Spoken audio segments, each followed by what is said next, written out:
Hello বন্ধুরা, আজ আমি আবারও চলে এসেছি নতুন একটি ইনফরমেটিভ ভিডিও নিয়ে।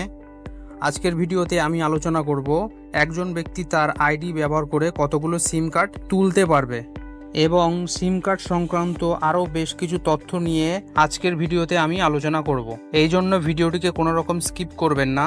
আজকের ভিডিওটি শুরু করার আগে আপনি যদি এই চ্যানেলে নতুন হয়ে থাকেন তবে চ্যানেলটিকে সাবস্ক্রাইব করে পাশে থাকা বেল আইকনটি প্রেস করে দেবেন, যাতে আমি এই ধরনের ইনফরমেটিভ ভিডিও যখনই আপলোড করি সবার প্রথমে নোটিফিকেশান আপনার কাছে পৌঁছায়। তো বেশি দেরি না করে আজকের ভিডিও শুরু করা যাক। সিম কার্ড নিয়ে অনলাইন প্রতারণা ও সাইবার অপরাধের সংখ্যা দিন দিন বেড়েই চলেছে। এই সমস্যার মোকাবিলা করতেই একটি নতুন আইন এনেছে telecom regulatory authority of India, মানে ট্রাই। কেন্দ্রের টেলিকম মন্ত্রকের নির্দেশে সিম কার্ড নিয়ে বেশ কয়েকটি কড়া নিয়ম চালু করা হয়েছে।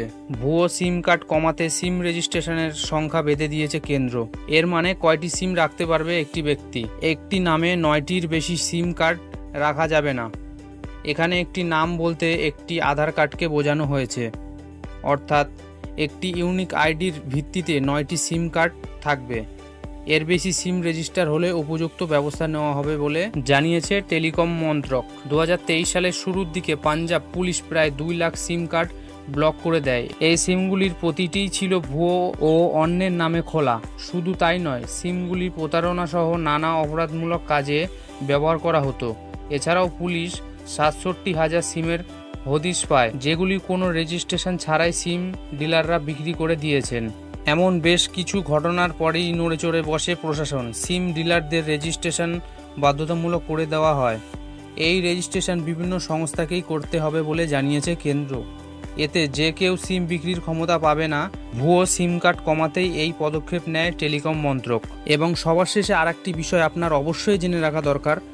অনেক ক্ষেত্রে দেখা যায় একজনের আইডি ব্যবহার করে অন্য কেউ সিম কার্ড ব্যবহার করে এবং সেই সিম কার্ড ব্যবহার করে নানা রকম প্রতারণামূলক কাজ করে থাকে। আপনি যদি চান এমন ঘটনা আপনার সাথে কখনো যাতে না ঘটে, এই জন্য আপনি খুব সহজেই দেখে নিতে পারবেন আপনার নামে কয়টি সিম কার্ড চালু আছে। এবং সেটি কিভাবে দেখবেন সেটি দেখার জন্য আমি ডেসক্রিপশান বক্সে একটি ভিডিও লিংক দিয়ে দিয়েছি। আপনারা ভিডিওটি সম্পূর্ণ দেখলে সম্পূর্ণ প্রসেসটি বুঝতে পারবেন। এবং আপনার নামে যদি এমন কোনো সিম থাকে যেটি আপনি ব্যবহার করছেন না, তাহলে আপনি খুব সহজেই সেই সিম কার্ডটিকে বন্ধ করে দিতে পারবেন। এর জন্য আপনাকে ডেসক্রিপশন বক্সে দেওয়া ভিডিও লিংক থেকে ভিডিওটি সম্পূর্ণ দেখে নিতে হবে। তো বন্ধুরা, এই ছিল আজকের ভিডিওটি ভালো লাগলে লাইক, কমেন্ট এবং অবশ্যই আপনার বন্ধু এবং ফ্যামিলিদেরকে ভিডিওটি শেয়ার করতে ভুলবেন না। আজকের মতো এই পর্যন্ত। আবার দেখা হবে পরবর্তী একটি ইনফরমেটিভ ভিডিওতে।